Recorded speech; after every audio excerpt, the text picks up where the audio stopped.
C'est un vaste bâtiment qui abrite l'OIAC, l'Organisation internationale contre la prolifération des armes chimiques. En fin d'après-midi, une Citroën se gare sur le parking d'un hôtel à proximité.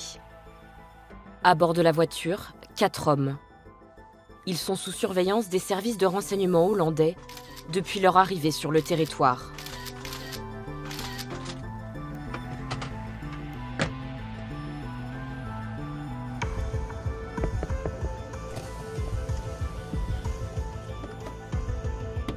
Quelques minutes plus tard, les policiers néerlandais les interpellent.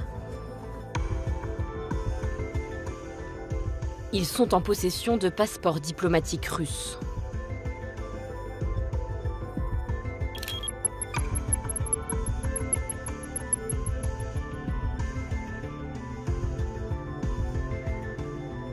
Les services secrets fouillent la Citroën.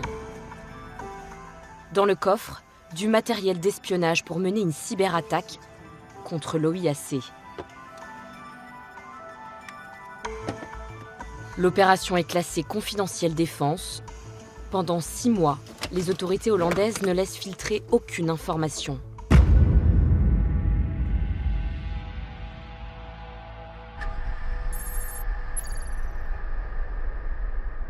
En octobre 2018, la ministre de la Défense néerlandaise en personne lève le voile sur cette affaire lors d'une conférence de presse fracassante. De manière inédite, les autorités révèlent toutes les coulisses de cette opération, photos à l'appui.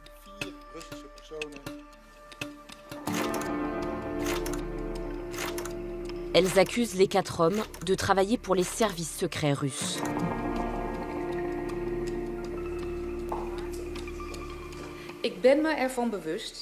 Je suis consciente que le dévoilement de cette cyberopération est une étape extraordinaire pour les Pays-Bas. Nous ne le faisons pas normalement. Mais là, nous envoyons un message clair.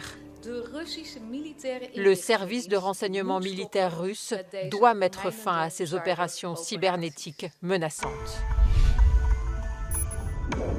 L'enquête de la police néerlandaise démontre que les cyberespions n'en sont pas à leur coup d'essai. L'un d'eux s'est rendu en Suisse en 2016. Sa cible, l'Agence mondiale qui enquête sur le système de dopage mis en place par la Russie lors des Jeux olympiques. Fin 2017, il part en Malaisie avec en ligne de mire cette fois le magistrat qui instruit l'affaire du MH17, cet avion abattu par un missile russe en Ukraine. Quelques heures après la ministre néerlandaise, les Américains mettent eux aussi en cause les services secrets russes. Nous annonçons l'inculpation de 7 officiers de l'armée russe pour violation de plusieurs lois pénales américaines, notamment d'activités cybernétiques malveillantes contre les États-Unis et leurs alliés. Dans la foulée, la Grande-Bretagne dénonce une tentative de déstabilisation internationale par la Russie.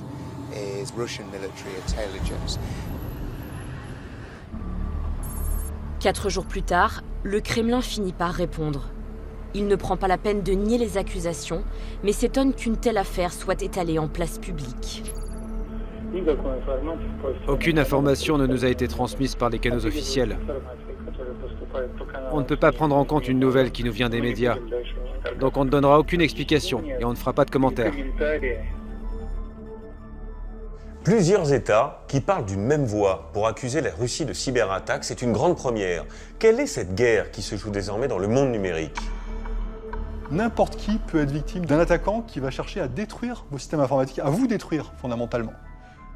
Des services de l'État et des centrales attaquées, des hôpitaux mis à l'arrêt jusqu'à menacer la vie des patients. Je pense que les gens qui sont à l'origine de cette cyberattaque ne pensaient pas du tout aux conséquences sur les vies humaines. Cela leur était égal. Des médias sabotés. J'allume la télévision, écran noir. Mais qui peut bien vouloir attaquer TV5 Monde ? Et des multinationales paralysées. Parmi les victimes dans l'Hexagone, Auchan, chez les biscuits Saint-Gobain, Oreo, le géant du bâtiment français Saint-Gobain. Nous allons vous raconter comment des ordinateurs sont désormais utilisés comme des armes. L'unique but de ce logiciel-là, c'est de détruire les données. Il n'y a aucune chance qu'on puisse récupérer les données déchiffrées. Donc c'est un logiciel de sabotage.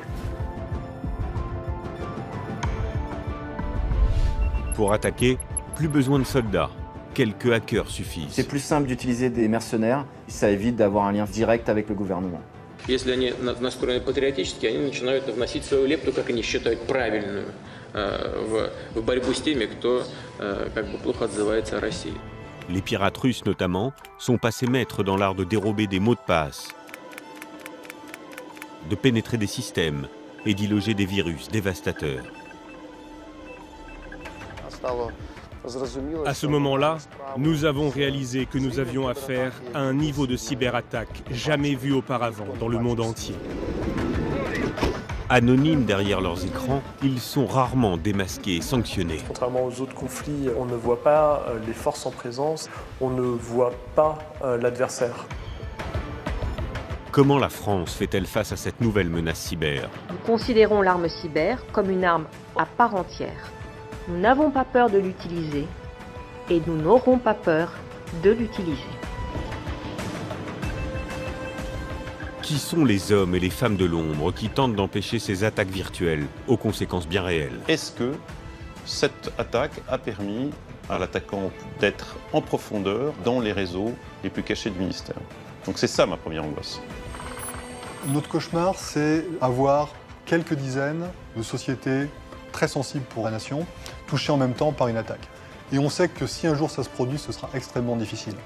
Avons-nous les moyens de faire face à une attaque de plus grande ampleur, ce que les spécialistes appellent le cyber-ouragan?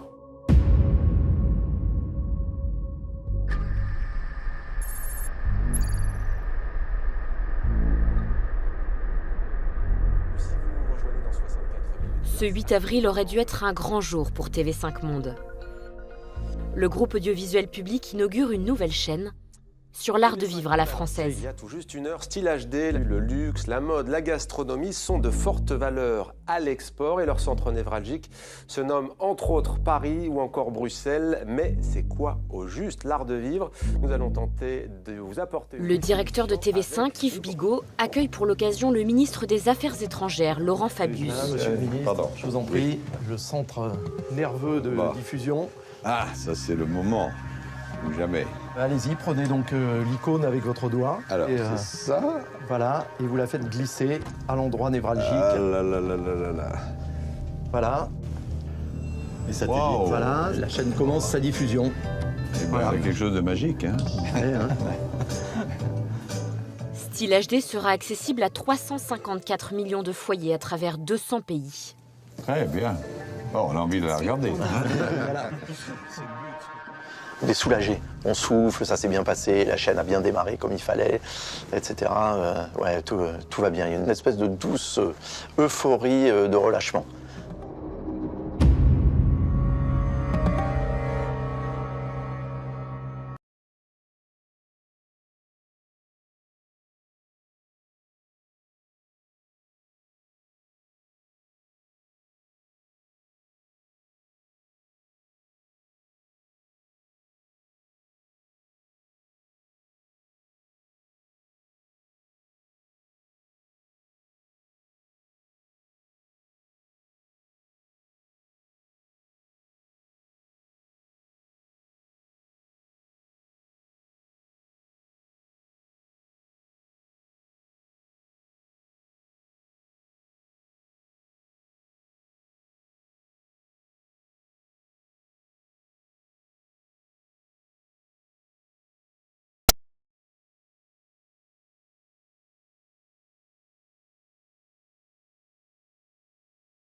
Le voyant rouge continue à augmenter. Là, concrètement, la suspicion d'une attaque s'insinue très profondément dans les esprits de chacun.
Il faut leur couper tous les accès à la chaîne, fermer toutes les portes. Pour cela, une seule solution, radicale. Je me rappelle d'ailleurs avoir dit « coupe-moi Internet, j'en ai rien à foutre ». Pour une chaîne de télévision, ne plus avoir d'Internet à la fois pour recevoir du contenu, fabriquer du contenu et le publier, le livrer, c'est quelque chose de dramatique. C'est vraiment une décision qui est très douloureuse. Mais en même temps, elle est salvatrice, puisque je sais que de ce fait, les attaquants ne pourront plus agir. Revenu d'urgence rue de Wagram, Yves Bigot, le directeur, fait alerter la place Beauvau. Le ministère de l'Intérieur envoie immédiatement des mineurs et CRS pour sécuriser le bâtiment. Car derrière ce cybercalifat plane la menace terroriste de Daesh. Ce qu'il faut bien comprendre, c'est qu'on est 3 mois après les attentats de Charlie Hebdo et de l'hypercachère. Et je ne sais pas à ce moment-là s'il n'y a pas une menace sur l'immeuble et donc sur le personnel. On craint qu'il y ait alors, des bombes, je ne sais pas, mais des fusillades, de la prise d'otages. Le directeur réunit Hélène Zemmour, Alexis Renard et les principaux cadres de TV5 Monde. Son bureau se transforme en cellule de crise. On est sonné, hein, un peu comme un boxeur, comme si on avait pris un coup. Et on est un peu perdu, hein, je veux dire, il faut dire les choses, il ne faut pas faire croire qu'on maîtrise ces situations. On ne sait pas ce qui va se passer. On ne sait pas si ça va durer encore 3 minutes ou si ça va durer des heures, peut-être des jours, on n'a aucune idée. On est dans le Schwartz complet. Pour supprimer les messages de propagande du cybercalifat, la priorité d'Hélène Zemmour est de reprendre la main sur les réseaux sociaux.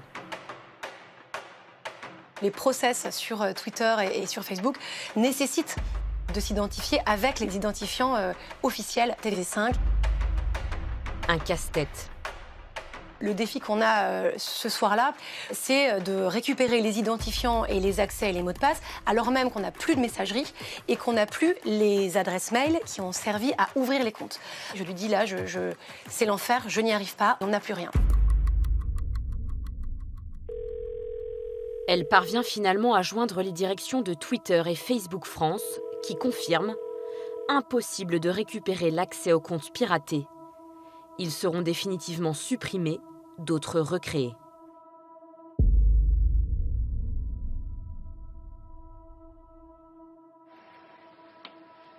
3 heures déjà que TV5 est dans le noir. Yves Bigot décide de s'adresser aux téléspectateurs. Il faut qu'ils sachent ce qui se passe, qu'on leur parle. C'est notre responsabilité. Avec les moyens du bord. On a des téléphones mobiles, on sait filmer, donc on fait un message court et on filme cette vidéo. Jusque-là, c'est simple. La difficulté, une fois que le message vidéo est enregistré, c'est de la télécharger pour la mettre en ligne sans réseau. Parce qu'on est dans des bureaux, ça capte pas forcément très bien. Donc, cette image du bras tendu à travers la fenêtre, dans des fenêtres qui ouvrent mal, de bureaux pour arriver à mettre en ligne cette vidéo.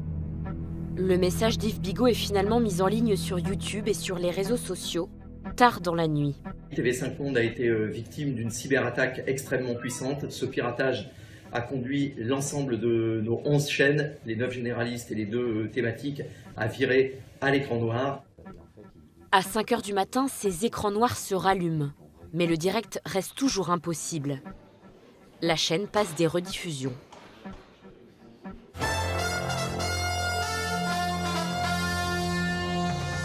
À la une, écran noir et nuit blanche pour TV5 Monde. La chaîne francophone a été piratée. TV5 Monde victime d'une cyberattaque. C'est du jamais vu pour un média francophone, écran noir. Tant la chaîne perdait le contrôle de ses pages Facebook et Twitter. Des messages faisant référence à l'engagement de la France contre le groupe État islamique. Ce qu'on appelle les hackers qui revendiquent leur appartenance à l'État islamique et qui ont... Pour faire passer un message, les médias audiovisuels semblent être la cible idéale. Les médias sont appelés à la vigilance. Les hackers se revendiquent du groupe État islamique.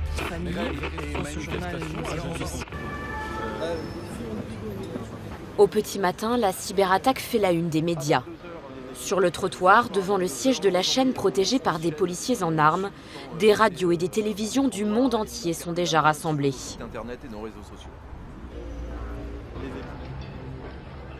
Un petit groupe d'hommes se tient à l'écart de la foule de journalistes.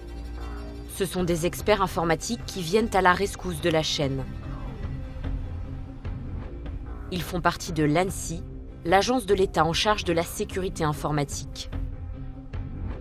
Parmi eux, Bruno Maresco. Cet ingénieur polytechnicien est responsable des opérations. On n'a pas l'habitude d'opérer sous le feu des projecteurs, donc on intervient en général à l'insu de l'attaquant. En général, sur des activités qui ressemblent à des activités d'espionnage. Et donc à ce moment-là, comme on a juste pas envie d'être repéré comme étant l'équipe de l'ANSSI qui vient s'occuper de la crise, on se sépare et on arrive un par un dans le bâtiment devant TV5 Monde.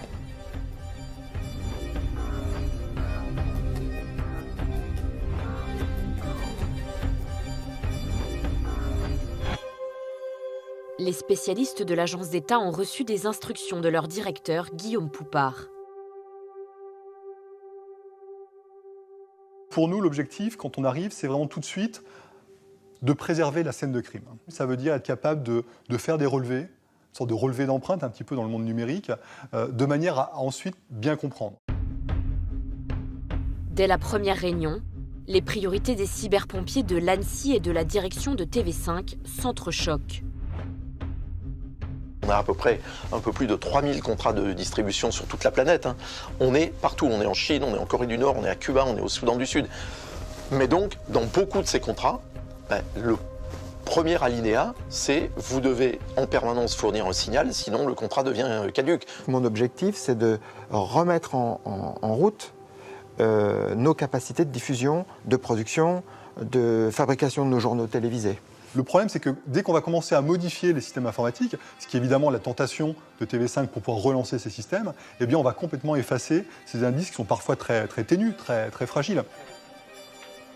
Chaque minute qui passe sans direct accroît le risque pour TV5 Monde de voir sa fréquence attribuée à une chaîne concurrente.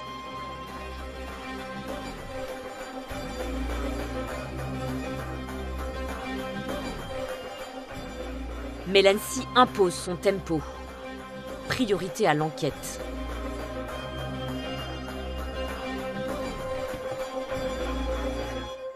Bruno Maresco et son équipe effectuent des sauvegardes de tous les serveurs et disques durs encore en état. Puis les transmettent pour une analyse approfondie à leur base arrière.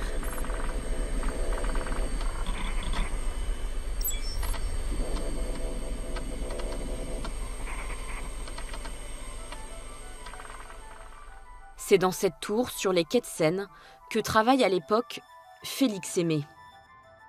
Il est spécialiste des modes opératoires d'attaque, identifie les hackers qui s'en prennent aux intérêts français. Mon travail, c'est de dresser un portrait de cet attaquant. C'est avant tout un rôle, on va dire, de profiler ou de criminologue.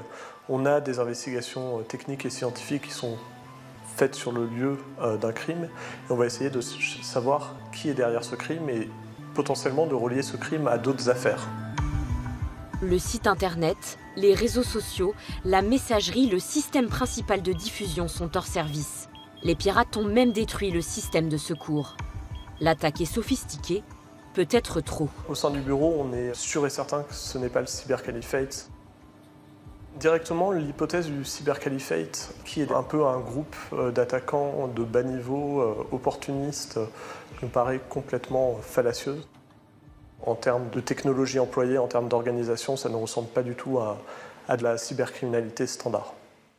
Et on s'aperçoit également que l'ensemble de la campagne de propagande du cybercaliphate est orchestré par des gens qui parlent pas très bien arabe.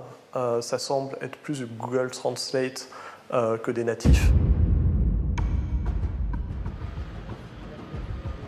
Malgré les doutes des profilers de l'ANSSI, les politiques vont évoquer la piste du terrorisme islamiste.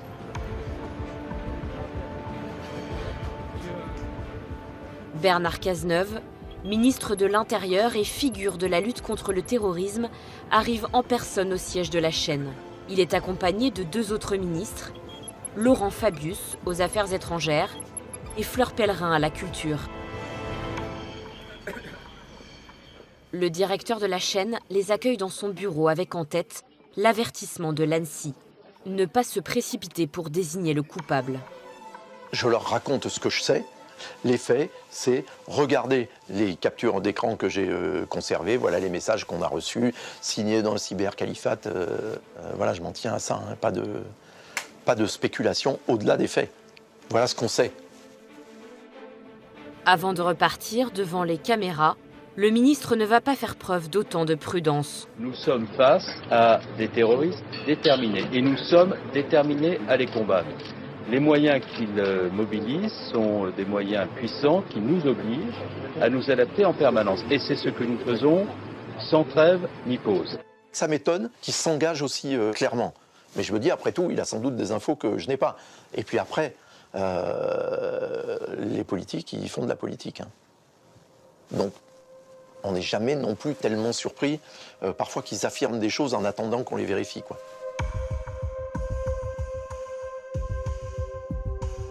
Ces déclarations publiques suscitent un certain malaise au sein de l'ANSSI. Guillaume Poupard avertit le Premier ministre, nommer les responsables est prématuré. À un moment où on voit des terroristes partout, le fait d'aller expliquer à des autorités, attention, c'est peut-être pas justement ces terroristes, c'est peut-être pas Daesh, c'est peut-être quelque chose de totalement différent, évidemment c'est compliqué. Dire à ses chefs que l'on ne sait pas, c'est toujours plus dur que dire ce que l'on sait. Ignorant les avertissements des experts, le ministre de l'Intérieur parle à nouveau d'une attaque terroriste en fin de journée. Beaucoup d'éléments convergent pour que la présomption d'un acte terroriste soit bien la cause de cette attaque. Pourquoi le ministre Cazeneuve s'obstine à évoquer la piste Daesh qui serait, selon lui, derrière cette attaque de TV5 Monde ? Eh bien, comme le dit le directeur de TV5, Yves Bigot, parce que c'est de la politique. Un fonctionnaire haut placé m'a raconté les coulisses de cette journée et il m'a expliqué que Bernard Cazeneuve, le ministre de l'Intérieur, veut à tout prix récupérer la gestion de la crise. Si c'est un simple piratage, la gestion de crise ira au ministère de la Culture et de la Communication. Avec Fleur Pellerin. Exactement, car il intervient au sein d'un média. Or, si c'est une cyberattaque terroriste, la gestion de crise sera pour le ministre de l'Intérieur. Donc c'est juste de l'affichage et du positionnement pur politique. C'est un peu plus que ça. Il faut avoir en tête qu'on est 3 mois après les attentats de Charlie Hebdo et le ministre de l'Intérieur est en train de négocier pour obtenir plus de moyens, plus d'effectifs. Si cette attaque contre TV5 relève d'un attentat terroriste, ça rajoute de l'eau à son moulin. Il y a une image d'ailleurs qui résume tout. Regardez, l'après-midi même, une conférence de presse est organisée au ministère de la Culture et de la Communication. Fleur Pellerin ne va quasiment pas s'exprimer. C'est Bernard Cazeneuve qui monopolise la parole. À l'écart du jeu politique, les experts de l'ANSSI continuent de travailler.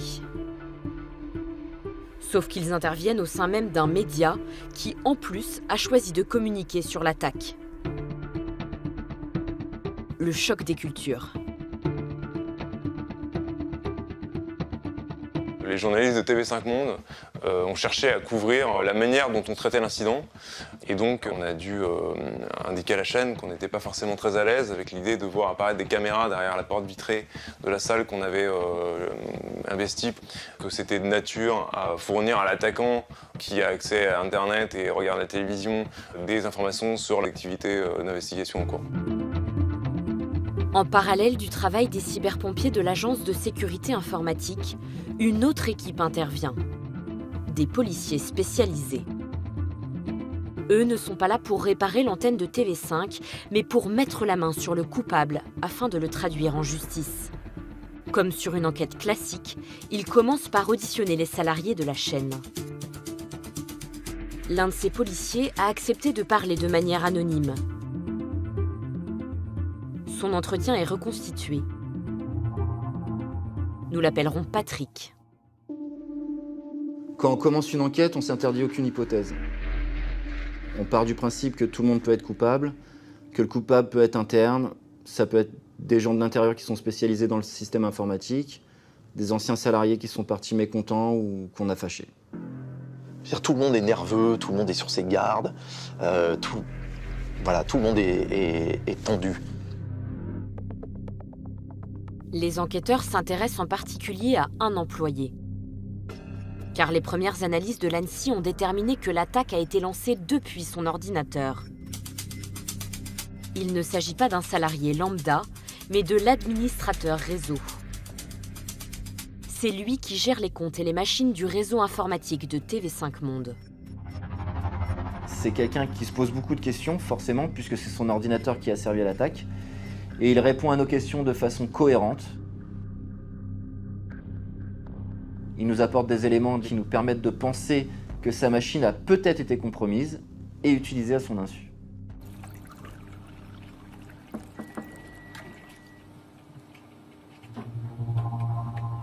En analysant le disque dur de son ordinateur,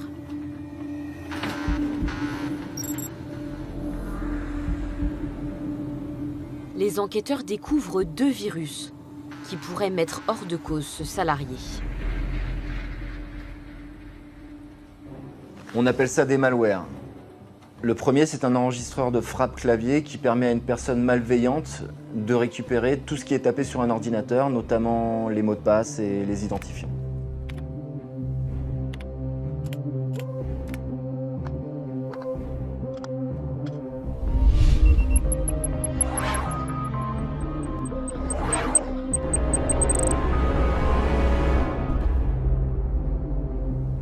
L'assaillant peut désormais se faire passer pour l'administrateur réseau, celui qui détient les droits d'accès sur les différentes machines et serveurs de la chaîne. Le second fichier ou virus est un petit logiciel qui va permettre à l'attaquant de prendre le contrôle à distance sur la machine sur laquelle il a été installé via des serveurs qui se trouvent la plupart du temps à l'étranger.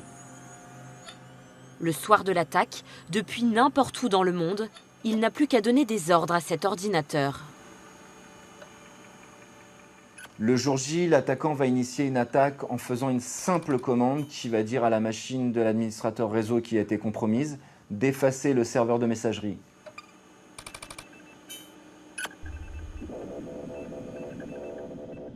Cette machine va aussi servir à prendre le contrôle des comptes des réseaux sociaux Facebook et Twitter qui sont rattachés à TV5 Monde. Et enfin, il va dire à la machine de l'administrateur réseau de procéder à la remise à zéro de tous les matériels qui permettent la diffusion des flux vidéo, ce qui engendre les fameux écrans noirs le soir de l'attaque. Comment le pirate a-t-il pu déposer ces virus dans l'ordinateur de l'administrateur de TV5 Monde ? Eh bien, vous allez voir, cette attaque a été préparée de longue date. Ce qu'il faut savoir, c'est qu'à TV5, les caméras des plateaux sont des robots qui sont gérés à distance par un prestataire hollandais. Ce prestataire, c'est quelqu'un qui est très imprudent. Il voyage beaucoup, il se connecte au Wi-Fi des hôtels et des aéroports qui sont très peu sécurisés. L'attaquant a donc pu déposer ces virus sur l'ordinateur de ce prestataire, puis comme ça remonter, infiltrer le réseau de TV5 en passant par les caméras robots, puis aller jusqu'à l'ordinateur de l'administrateur réseau. C'est fou, c'est digne d'un film d'espionnage. Comment se prémunir face à tant d'ingéniosité ? TV5 a sans doute facilité la tâche des hackers. Il faut savoir, c'est ce qu'a révélé notre enquête, que la chaîne n'avait pas changé les mots de passe par défaut des serveurs, notamment les serveurs qui gèrent les caméras robots. Donc c'est comme lorsqu'on achète un nouveau téléphone avec un code PIN 0000, il faut le changer. Exactement, donc le pirate n'a eu aucune difficulté à se procurer ce mot de passe. Dès lors, une fois qu'il était entré dans le réseau, il a pris tout son temps pour préparer son attaque.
TV5 reconstruisent son système informatique pour un coût de 20 millions d'euros.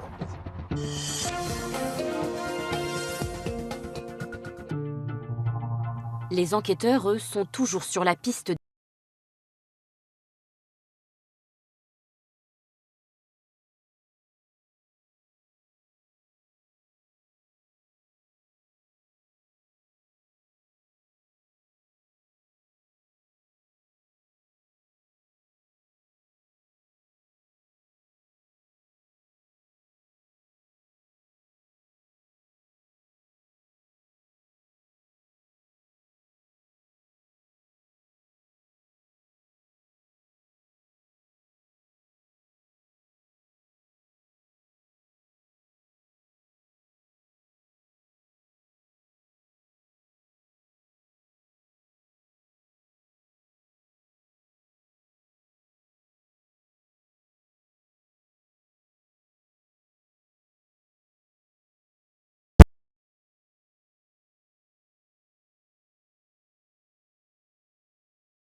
Elle estime que si elle accuse nommément la Russie, elle se coupera de toute possibilité de dialogue avec ce pays.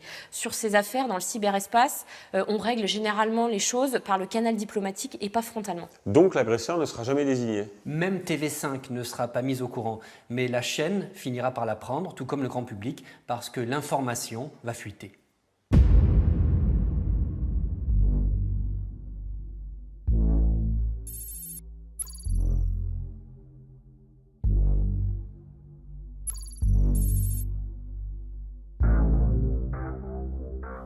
Dans ce climat de guerre cyber, Guillaume Poupard a convoqué les responsables informatiques de 43 grandes télés, radios et journaux français. 3 semaines après la destruction de l'antenne de TV5 Monde, il craint d'autres attaques au sein des médias. On distribue un document à l'ensemble des médias. On leur donne de quoi chercher au sein de leur réseau s'il y a des traces d'attaques qui sont déjà produites, et notamment celle qui s'est produite chez TV5. Le document contient des bouts de code informatique, des noms de fichiers, de serveurs, des adresses IP retrouvées sur les réseaux de TV5 Monde. On a la conviction à l'ANSSI que partager ces indicateurs en direction des différentes chaînes de médias, radio et presse peut être intéressant pour essayer de découvrir de nouvelles attaques. Cette note porte la mention diffusion restreinte. Elle doit rester dans le cercle confidentiel des responsables informatiques. Le document ne mentionne ni l'origine russe de l'attaque, ni même le mode opératoire APT28.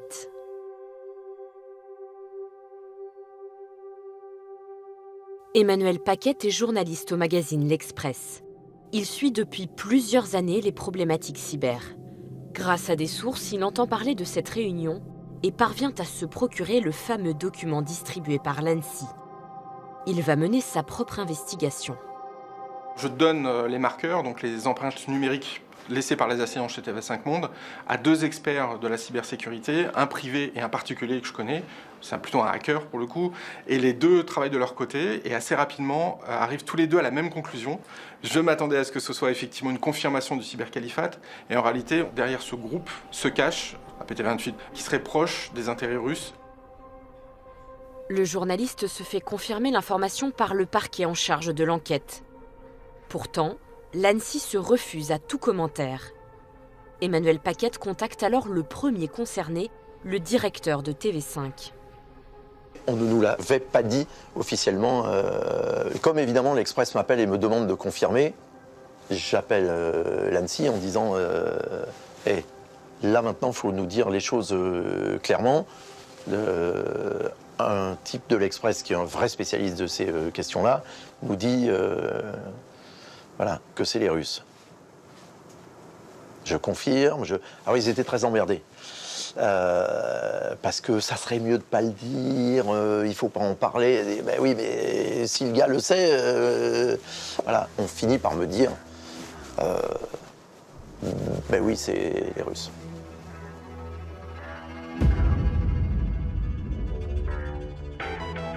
Presque 3 mois jour pour jour après l'attaque, l'Express publie l'enquête d'Emmanuel Paquette. Les enquêteurs s'orientent vers une autre piste, d'origine russe. La publication de l'Express, évidemment, n'arrange pas les affaires de l'ANSSI, ni même les investigations, tout simplement parce qu'on n'est pas coutumier d'attribuer dans les médias des attaques informatiques. Et on craint également, via une attribution publique, d'éventuelles représailles, d'éventuelles nouvelles attaques.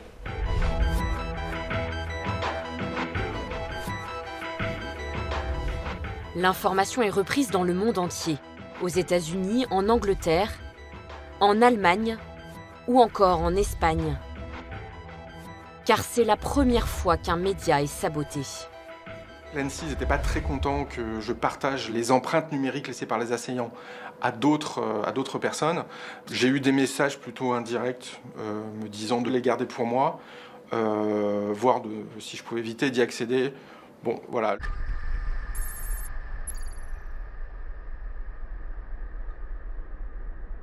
Maintenant que les hackers d'APT28 sont clairement mis en cause, les policiers doivent trouver qui se cache physiquement derrière ce groupe.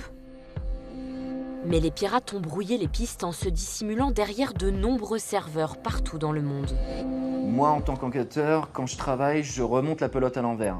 Donc du coup, je pars du serveur compromis, je cherche les connexions, je trouve une connexion, j'identifie un serveur. Il va falloir que j'aille récupérer ce serveur et les informations qui sont dessus pour pouvoir remonter d'un cran vers la connexion suivante. Pendant des mois, les policiers spécialisés travaillent sur les serveurs utilisés pour l'attaque. Mais ils se heurtent finalement à un mur. Certains pays refusent l'accès à leurs machines. D'autres ne conservent pas leurs données. Oui, on a des faisceaux d'indices nombreux et bien forts, mais on ne peut pas amener des éléments de preuve matériels formels. Et surtout, on ne peut pas identifier des personnes physiques. Alors pour nous, c'est très frustrant. Et aujourd'hui, où en est-on de cette affaire? Y a-t-il eu des suites judiciaires? L'affaire a été classée sans suite et aucun de ces hackers russes ne sera jamais traduit en justice. Et les autorités russes n'ont jamais été directement, officiellement mises en cause? Non, mais de toute façon, qu'ils soient mis en cause officiellement ou pas, l'attitude des Russes face à ces accusations est toujours la même. Ils ne prennent pas la peine de démentir. Écoutez cette déclaration de Vladimir Poutine. Это же люди свободные, как художники. Они, значит, настроение у них хорошее, они встали с утра и занимаются тем, что картины рисуют. Также и хакеры. Они проснулись сегодня, прочитали, что там что-то происходит в межгосударственных отношениях. Если они настроены патриотически, они начинают вносить свою лепту, как они считают, правильную, в борьбу с теми, кто как бы плохо отзывается о России. C'est complètement fou ce qu'il dit Vladimir Poutine, on est bien loin des précautions d'usage des autorités françaises. Il semble même justifier les attaques de ces hackers au nom du patriotisme. C'est sans doute au nom de ce même patriotisme que ces artistes, comme ils les appellent, vont lancer une autre attaque massive en juin 2017. Une attaque qui va déstabiliser un pays, qui va coûter des milliards de dollars à des multinationales, dont le français Saint-Gobain, et qui va même mettre en jeu des vies humaines. C'est une guerre à 2500 km de la France. En mars 2014, la Russie annexe la Crimée, rattachée à l'Ukraine. Des années d'affrontements violents au sol, mais aussi dans le cyberespace. Depuis, le pays reste divisé entre l'Ouest pro-européen au pouvoir et l'Est majoritairement pro-russe.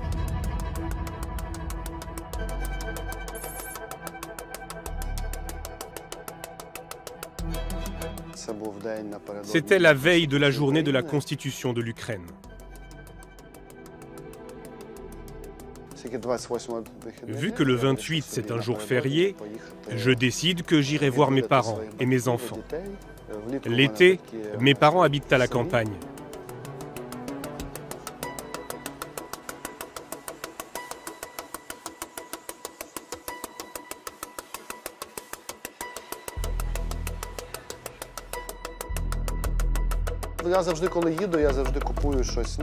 Chaque fois que je vais chez eux, j'achète des friandises, quelque chose de Kiev.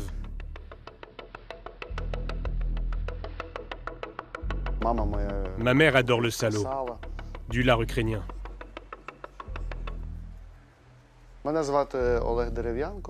Je m'appelle Oleg Derevianko. Je suis cofondateur de la société ISSP. C'est une entreprise de cybersécurité.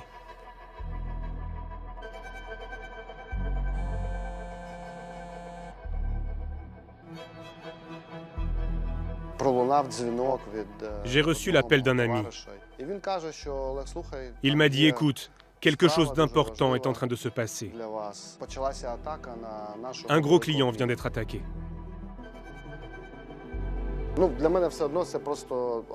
Pour moi, il ne s'agit que d'une attaque comme il s'en produit tous les jours. C'est juste une attaque ordinaire.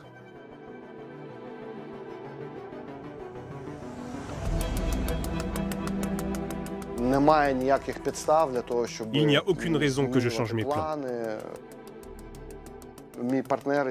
J'appelle mon partenaire pour lui expliquer la situation.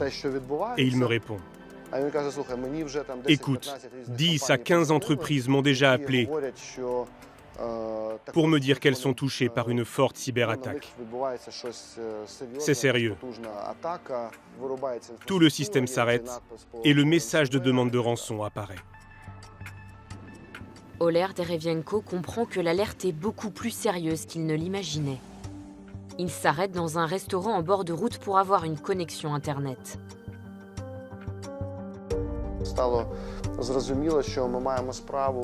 À ce moment-là, nous avons réalisé que nous avions affaire à un niveau de cyberattaque jamais vu auparavant dans le monde entier. Et aussi à une méthode et une technique d'attaque totalement inédites. Des millions d'ordinateurs sont infectés dans le pays. Sur leurs écrans apparaît ce même message de demande de rançon. Pour récupérer leurs données cryptées, les victimes doivent payer l'équivalent de 300 $ en monnaie virtuelle. Dans les aéroports et les gares, des panneaux d'affichage sont à l'arrêt. Paiement par carte bancaire impossible dans le métro et dans les supermarchés. Distributeurs de billets hors service. Des hôpitaux sont aussi touchés. La cyberattaque menace des vies.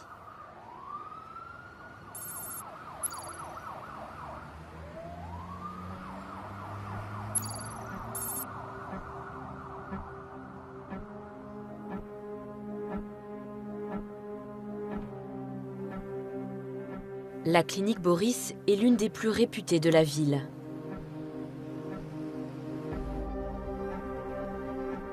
En début d'après-midi, un patient se présente. Il a une quarantaine d'années et semble être en détresse respiratoire.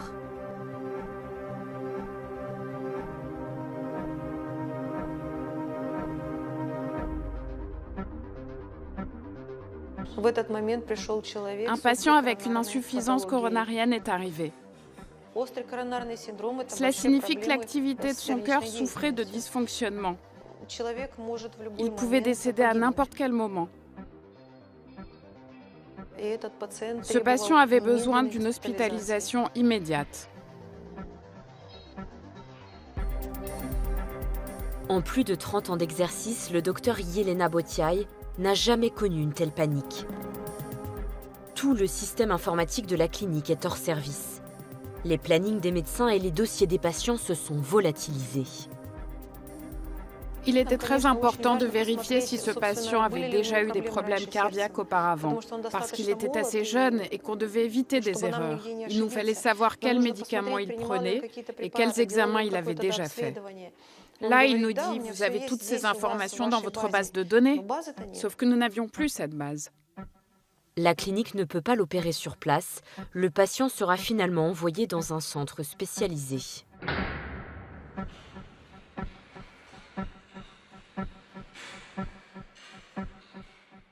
Je pense que les gens qui sont à l'origine de cette cyberattaque ne pensaient pas du tout aux conséquences sur les vies humaines. Cela leur était égal. Au-delà des tragédies individuelles, le blocage généralisé du pays par le virus pourrait déstabiliser le pouvoir en place.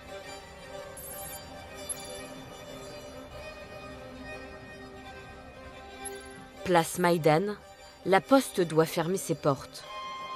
C'est une institution centrale du pays.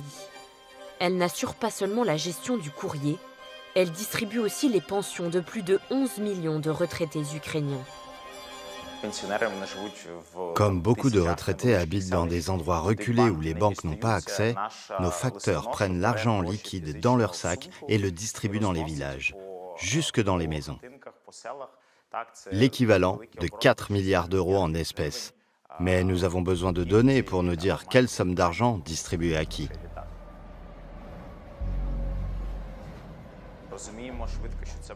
Nous avons rapidement compris que ça pouvait déboucher sur une vague de mouvements sociaux. Les gens penseraient que cette cyberattaque est une fiction, provoquée par l'État dans le but de les tromper. Je pense que ceux qui ont planifié l'attaque comptaient sur ça, semer des troubles sociaux, des chocs dans tout le pays.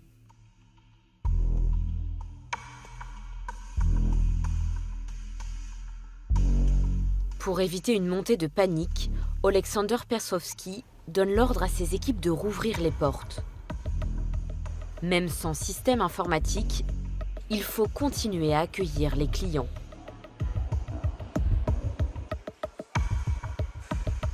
Et pour rassurer les Ukrainiens, il se prête à une conférence de presse diffusée en direct sur les chaînes du pays. Par prévention, nous avons arrêté le système pour éviter la propagation du virus. Une partie de nos services reste accessible. Nous pouvons toujours recevoir les clients et distribuer les colis. En revanche, on ne peut faire aucune transaction financière. Les salariés sont mobilisés pour recréer les bases de données des retraités effacés.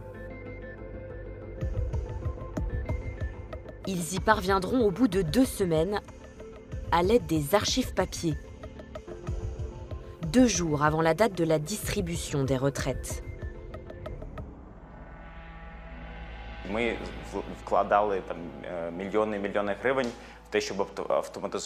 Nous avons investi des millions et des millions pour automatiser l'entreprise.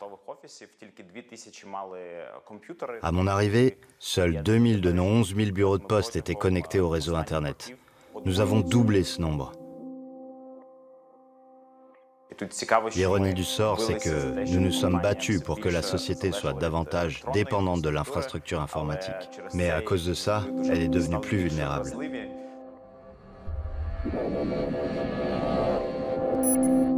À la mi-journée, 30% des systèmes informatiques du pays sont cryptés. Mais le virus ne s'arrête pas aux frontières du pays. Il se propage à près de 2000 entreprises partout dans le monde. Parmi elles, de grosses multinationales.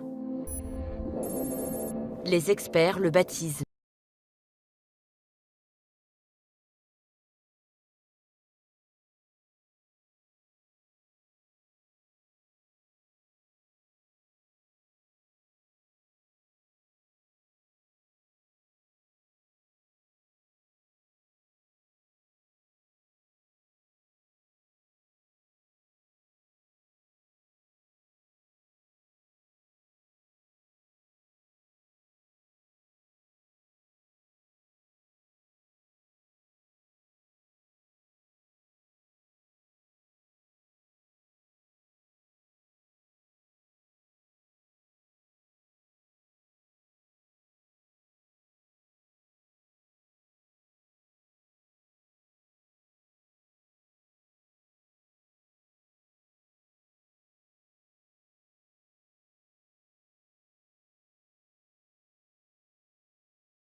se passionne pour le virus NotPetya. Très vite, un nom revient en boucle dans leurs échanges. MEDOC. MEDOC est un logiciel de comptabilité ukrainien utilisé par des entreprises et des institutions locales pour déclarer leurs impôts. C'est lui qui aurait permis aux attaquants de répandre leur virus destructeur.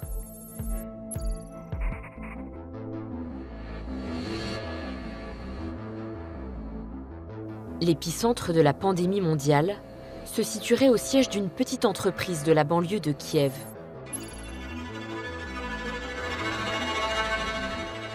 La société Linkos a développé ce logiciel MEDOC et le commercialise. Moins de 2 heures après le début de la cyberattaque, Olesya Linik, la patronne, se retrouve au cœur de la tourmente.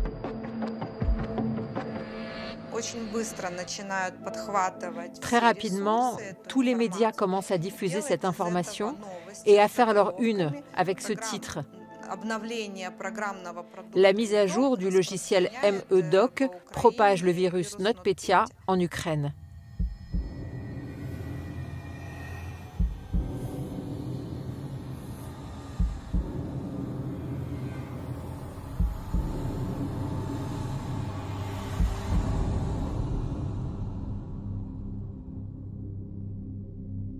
Dans la foulée, Olesya Linik contacte elle-même la cyberpolice ukrainienne. Elle se met à sa disposition. Sergueï Demediouk est à la tête de cette unité spécialisée qui compte plus de 400 hommes répartis sur le territoire. J'ai envoyé un groupe de spécialistes sur place afin de localiser le logiciel malveillant, pour qu'on puisse évaluer la situation et dire s'il s'agit d'un crime ou d'une erreur technique involontaire. La cyberpolice rendra ses conclusions le lendemain de l'attaque. Le virus NotPetya se loge effectivement dans le logiciel MEDOC. En moins de 24 heures, le pays a déjà perdu un demi-point de PIB.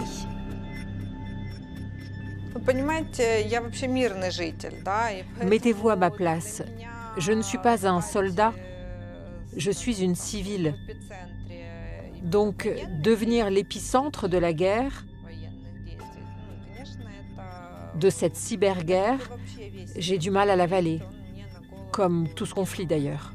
Et aujourd'hui, est-on sûr que la patronne de cette entreprise ukrainienne ignorait vraiment que son logiciel était au cœur du scandale de cette cyberattaque? Oui, car les assaillants vont se servir de son logiciel à son insu pour propager leur virus. En somme, une sorte de cheval de Troie. L'avantage pour eux, c'est que ce logiciel, il est utilisé par quasiment toutes les entreprises et les institutions ukrainiennes pour déclarer leurs impôts. Et donc les hackers vont envoyer une fausse demande de mise à jour du logiciel à tous ces utilisateurs. Et les utilisateurs, quand ils cliquent dessus, ils se font inoculer le virus. Quel lien, concrètement, entre cette petite entreprise ukrainienne de comptabilité et la multinationale française Saint-Gobain? Saint-Gobain avait une filiale ukrainienne qui utilisait ce logiciel. Entre-temps, Saint-Gobain avait vendu l'entreprise, mais il en restait l'administrateur réseau pour encore 3 mois. Autrement dit, à 3 mois près, Saint-Gobain aurait pu éviter cette massive attaque informatique.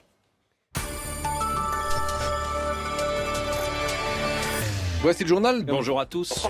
À la une ce matin, comme une traînée de poudre. Une cyberattaque à l'échelle mondiale, planétaire. Cyberattaque spectaculaire. La bombe informatique a touché la France. Des entreprises françaises. Parmi les victimes dans l'Hexagone, Auchan, chez les biscuits Lu ou Oreo, les chocolats Côte d'Or, Saint-Gobain, Milka, Saint-Gobain ou encore de la Maïf. Les préservatifs Durex, Saint-Gobain, laboratoire pharmaceutique. Steradan, Desktop, On parle de l'industriel Saint-Gobain, chez le géant du bâtiment français Saint-Gobain.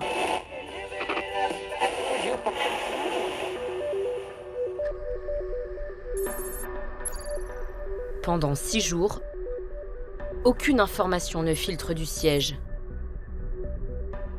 Le 3 juillet, la multinationale publie un communiqué de presse. De nets progrès ont été réalisés pour la remise en service de tous nos systèmes, avec un retour complet à la normale attendu en début de semaine prochaine. Dans les faits, le groupe est durement touché. Les hommes de l'ANSSI sur place constatent que plus de 80% des 40 000 machines en France sont paralysées. Ils perdent plusieurs millions d'euros par jour et pour eux c'est quelque chose qui est impensable dans la durée. Donc l'ambiance était un peu tendue, les équipes informatiques couraient un peu partout et étaient à la recherche de solutions. Une trentaine de cyberpompiers se relaient nuit et jour dans un entresol spécialement aménagé dans la tour de la Défense. Des lits d'appoint sont même installés pour qu'ils dorment sur place.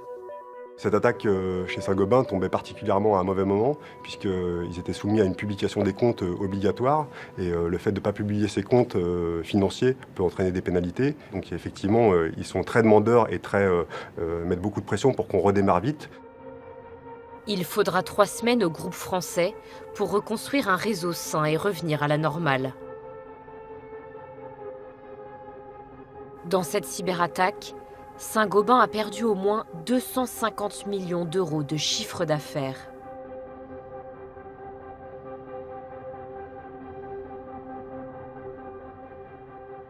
Cette affaire est symptomatique car elle montre les conséquences dramatiques pour les grands groupes que peuvent avoir ces cyberattaques et des conséquences financières notamment. Oui, et en interne, chez Saint-Gobain, c'est vraiment vécu comme un échec. Nous les avons sollicités à plusieurs reprises et ils n'ont jamais souhaité participer à ce documentaire. Même à l'époque, ils ont verrouillé leur communication. Il n'existe aucune image officielle de leur magasin, La Paire ou Point P, à l'arrêt suite à l'attaque du virus. Et les seules images, celles qu'on a utilisées dans le documentaire, nous ont été données par une source non autorisée. Mais alors pourquoi un tel silence? Alors déjà parce que ça fait partie de l'ADN du groupe, Saint-Gobain communique peu. Et puis il y a aussi, semble-t-il, un problème de sécurité informatique dans ce groupe. Oui, puisque dans les années 2000, la direction du groupe a souhaité que toutes les filiales puissent échanger et partager. Elle a donc fait un réseau informatique ouvert, très à plat, comme ils appellent dans leur jargon, ce qui fait que quand le virus se propage à un endroit dans le réseau, il peut très vite se propager à l'ensemble du groupe. Donc il y a eu des failles. Exactement, il y aurait aussi eu un problème au niveau de la gestion des identifiants et des mots de passe. L'administrateur réseau aurait choisi un même identifiant et un même mot de passe pour accéder à plusieurs ordinateurs. Donc on connaît le virus, on sait comment il s'est propagé, reste une inconnue. Qui l'a inoculé? À Paris, Félix Aimé, le profiler de hackers, vient de quitter son poste à l'Annecy. Lorsque l'attaque survient, c'est son 2e jour de travail pour l'une des principales sociétés privées d'antivirus. Un collègue lui envoie par mail le fichier contenant NotPetya. Mais il n'a pas encore ses outils informatiques pour traquer les pirates. Je reçois le fichier et je viens l'ouvrir sur un traitement de texte parce que j'ai que ce logiciel à disposition. Et ce que je cherchais à savoir, c'était s'il y avait des chaînes de caractères reconnaissables. Des indices qui me font tilter sur un groupe d'attaquants ou un autre.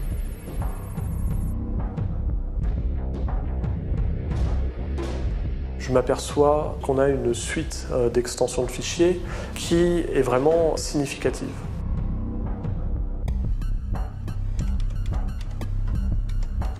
Je copie-colle ces blocs de caractères sur Google et là, je tombe sur un code malveillant associé au mode opératoire Black Energy.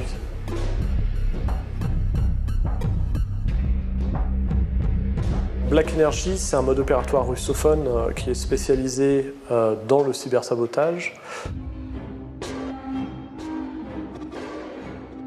Depuis 2014 et le début du conflit en Crimée, le groupe de hackers Black Energy a mené plusieurs campagnes de cyberattaques ciblées en Ukraine.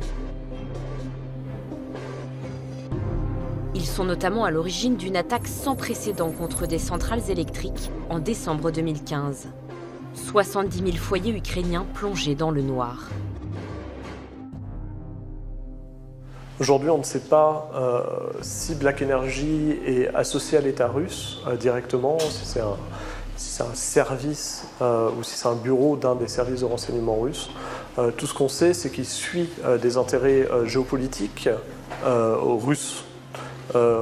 On sait aussi que l'Ukraine, pour ce mode opératoire, est un peu un laboratoire à ciel ouvert. Ils organisent des attaques, ils voient un peu les répercussions que peuvent avoir ces attaques, et on retrouve des attaques similaires sur d'autres conflits. Ça peut être en Syrie, ça peut être au Yémen.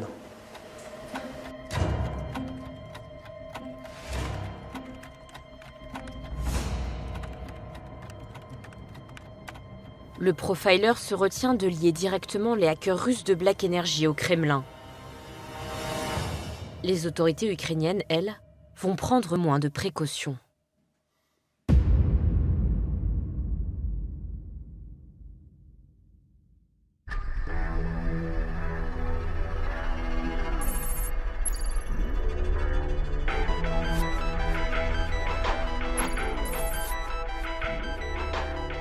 À Kiev, dans les bureaux de la SBU, les services secrets ukrainiens, l'enquête pour remonter jusqu'à l'attaquant vient à peine de commencer.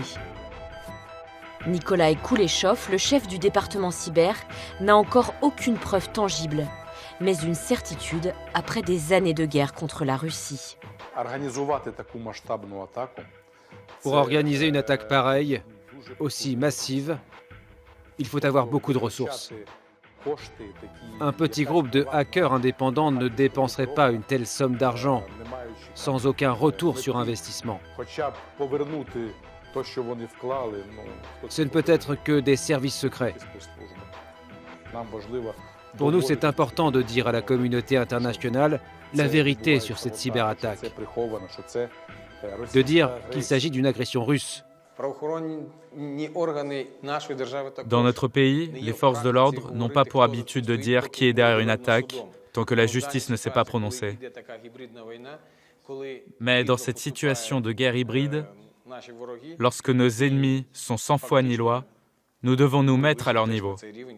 Et donc, passer outre certaines règles pour donner aux citoyens les faits et leur dire comment ça se passe. Les autorités ukrainiennes ne veulent pas rester passives face à l'agression. Elles organisent une réaction qui se veut spectaculaire.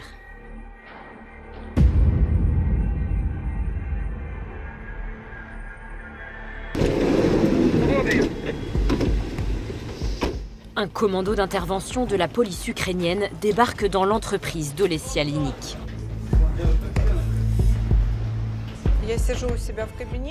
Je suis dans mon bureau et j'entends qu'il y a une agitation dans le couloir. Je sors et je les entends monter les escaliers 4 à 4.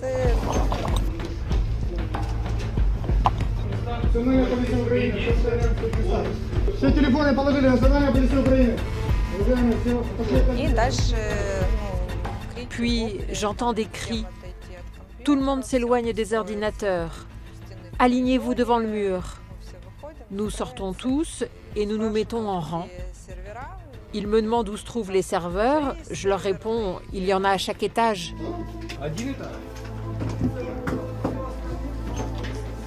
Ces images filmées par la police elle-même seront largement distribuées aux médias dès le lendemain.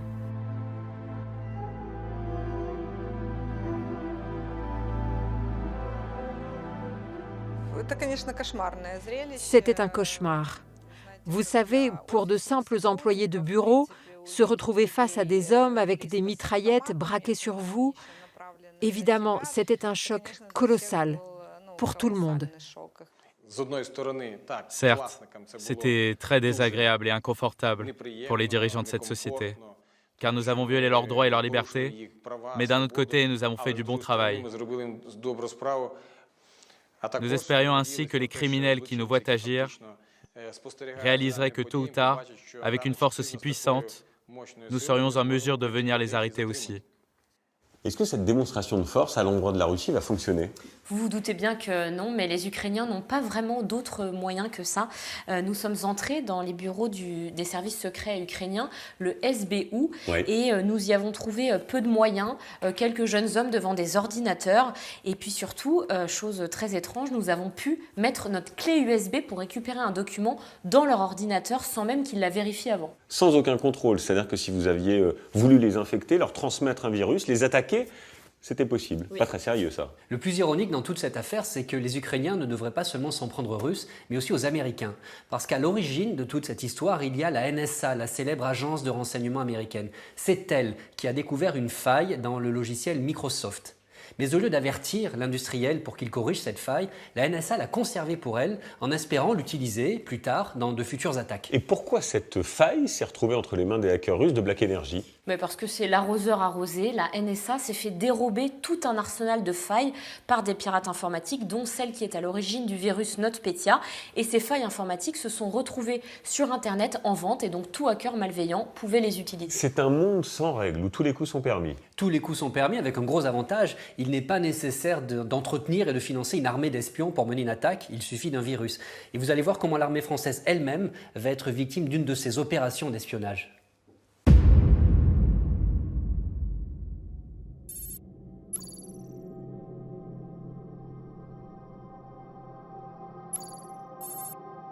À l'automne 2017, une information confidentielle remonte jusqu'à la ministre des Armées, Florence Parly, sous la forme d'une note rouge.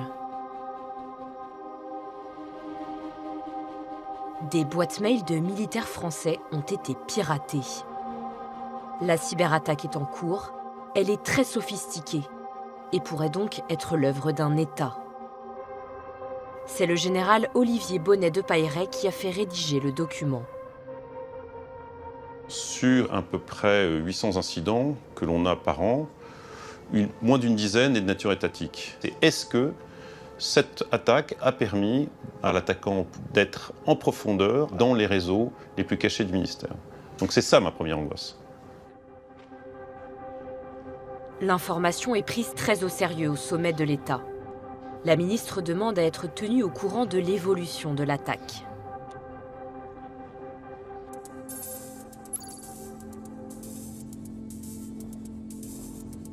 Le lendemain, au nouveau siège sécurisé des armées françaises, dans le très secret CPCO, Centre de planification et de conduite des opérations, le général réunit plus d'une dizaine d'officiers. Ensemble, ils doivent déterminer la stratégie à adopter vis-à-vis de l'attaquant. Le lieutenant-colonel Lionel prend la tête de cette cellule de crise dédiée. C'est lui qui présente les options au général. On a deux possibilités, c'est soit de manière très radicale couper ce service, fermer toutes les boîtes ou arrêter les différents serveurs. C'est assez radical, mais au moins on sait qu'on arrête dans la foulée la fuite de données. On a une deuxième possibilité, c'est de laisser continuer l'attaquant, continuer son évolution, de manière à mieux le surveiller, à comprendre exactement son mode d'action et également son objectif. L'option 2 permettrait d'en apprendre beaucoup sur l'ennemi. Mais elle peut aussi se révéler risquée si l'attaquant prépare une offensive majeure. Je prends la décision à un moment de dire, écoutez, non, je crois qu'on peut en savoir plus sur qui nous attaque, comment il nous attaque, pourquoi il nous attaque. Donc on va laisser l'attaque continuer à perdurer. Pas question d'avertir tous les services de l'armée qu'une attaque est en cours. Ce serait contre-productif. La cellule de crise établit la liste restreinte de ceux qui sont mis au courant. Et pour travailler en toute discrétion, les militaires mettent au point un scénario, ce qu'ils appellent une légende. Au moment où on a besoin de construire cette légende, on va profiter de l'actualité. On vient de traverser 2 vagues d'attaques informatiques internationales. On s'entend une 3e. Sur le dark web, on parle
L'objectif de nos bateaux puisse être dans les mains d'un tiers.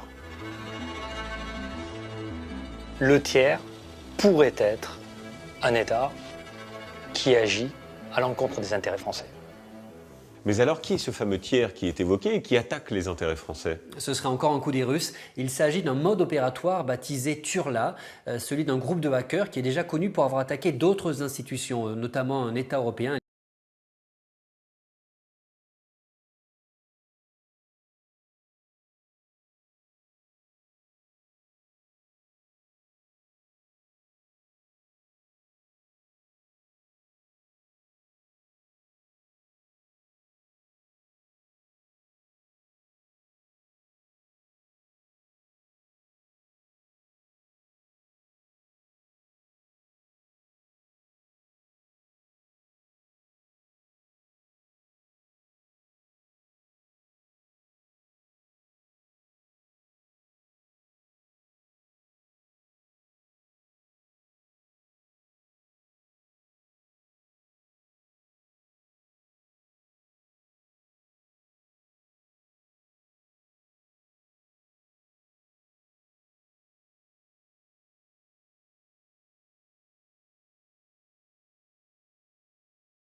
Sans mètres de sécurité, l'attaquant va profiter de ces serveurs pour mener des attaques et faire des rebonds, différents rebonds dans différents pays pour venir ensuite récupérer les mails.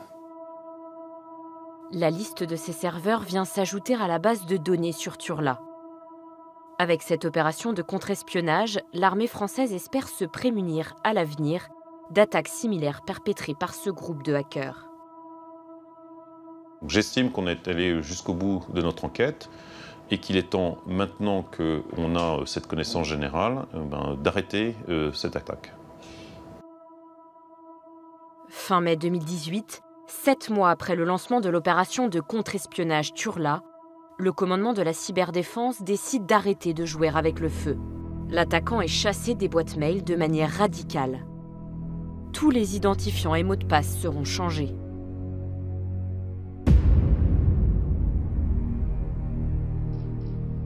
Pour la première fois, la ministre des Armées, Florence Parly, choisit de rendre l'attaque publique. Elle se garde bien de citer directement la Russie, mais désigne nommément le groupe Turla. Pour Le Monde Cyber, l'accusation est explicite. Nous considérons l'arme cyber comme une arme opérationnelle à part entière. Mais que ceux qui sont tentés de s'attaquer à nos forces armées le sachent, nous n'avons pas peur de l'utiliser et nous n'aurons pas peur de l'utiliser. Bonsoir Florence Parly, merci d'avoir accepté notre invitation. C'est vrai qu'après ce film, on est sidéré de l'ampleur des attaques dont la France est la cible, avec, dans 90% des cas, un ennemi qui est tout de même identifié, c'est la Russie. Pourquoi ne pas le nommer directement ? D'abord, c'est pas facile d'attribuer. C'est une des difficultés de cette guerre, si je puis dire, dans le monde cyber. C'est qu'il faut précisément remonter le fil conducteur des attaques. Et votre film, je crois, a montré comment parfois il faut aussi savoir se mettre en position d'observateur pour comprendre la manière dont l'attaquant opère et, si possible, rattacher cela à des modes opératoires qui ont déjà été observés ailleurs et qui permettent cette attribution. Donc l'attribution n'est pas chose simple. Donc c'est pas toujours la Russie. Mais quand vous il vaut mieux ne pas se tromper. Parce que accuser quelqu'un à tort, dans ces matières-là, surtout s'il s'agit d'État, peut avoir des conséquences importantes. Mais tout de même, quand vous nommez le réseau Turla, on sait que c'est la Russie qui se cache derrière. C'est un mode opératoire, Turla, que certains attribuent à la Russie. Mais la France n'a jamais attribué officiellement cette attaque. Et pourquoi ? Pourquoi est-ce qu'on nomme pas directement l'ennemi ? Je vous pose la question parce que dans le cas d'une guerre classique, et vous avez vous-même déclaré que la cyberguerre, c'est une guerre à part entière, dans une guerre classique, on nomme l'ennemi, on réplique par la diplomatie, par des attaques ciblées. Donc si la Russie est notre ennemi, pourquoi continuer à taper dans le dos de Vladimir Poutine comme si c'était un ami ? C'est une guerre, mais ça n'est pas une guerre classique, justement. Une guerre, au sens classique du terme, c'est une guerre qui s'entend sur des théâtres ou dans des milieux qui sont bien connus. Une guerre terrestre, une guerre dans la sphère aérienne, une guerre marine ou sous-marine. Ce que nous découvrons et ce que nous expérimentons avec la cyberdéfense, c'est qu'il y a de nouveaux milieux. Le cyber en est un. Et cette guerre-là, ou ces attaques, ont comme caractéristique qu'elles sont très peu visibles et que le mode opératoire change sans cesse. Est-ce que nous, on réplique quand on est attaqué comme ça ? Nous ne nous interdisons pas d'agir. Autrement de quelle dit, manière ? Sur les théâtres d'opérations extérieures où nous sommes présents, nous considérons que le cyber, c'est une arme, au même titre que les autres armes, au même titre que les véhicules blindés, au même titre que les avions. C'est une arme qui soit peut être utilisée pour amplifier les effets des armes conventionnelles, soit peut être utilisée en tant que telle pour neutraliser, brouiller. Mais ça, c'est sur les théâtres d'opération, Madame la Ministre, c'est-à-dire en Syrie, en Irak, au Mali. Mais quand on est attaqué, par exemple, sur les services, sur les serveurs de la défense, comme ça a été le cas avec Turla. Alors, dans le cas Turla, est-ce qu'on réplique et de quelle manière ? Mais je vous pose la question, et je fais peut-être une analogie avec la guerre classique. Quand on est bombardé, on bombarde l'ennemi et on réplique. Mais enfin, nous ne sommes pas en guerre sur notre territoire national. Est-ce qu'aujourd'hui, quand nos services sont attaqués de façon massive, TV5 encore une fois, les services de la défense, est-ce qu'on réplique ? Est-ce que nous aussi on lance des offensives numériques ? Nous nous protégeons. Ce que l'on doit faire, c'est d'abord se protéger. Là, vous me parlez de services publics. Ces services publics ne sont pas en guerre. Les services publics doivent d'abord protéger les données, s'agissant d'un hôpital, les données d'un patient et s'assurer que l'ensemble des systèmes qui permettent de faire fonctionner un hôpital restent intègres. Donc il s'agit de protéger.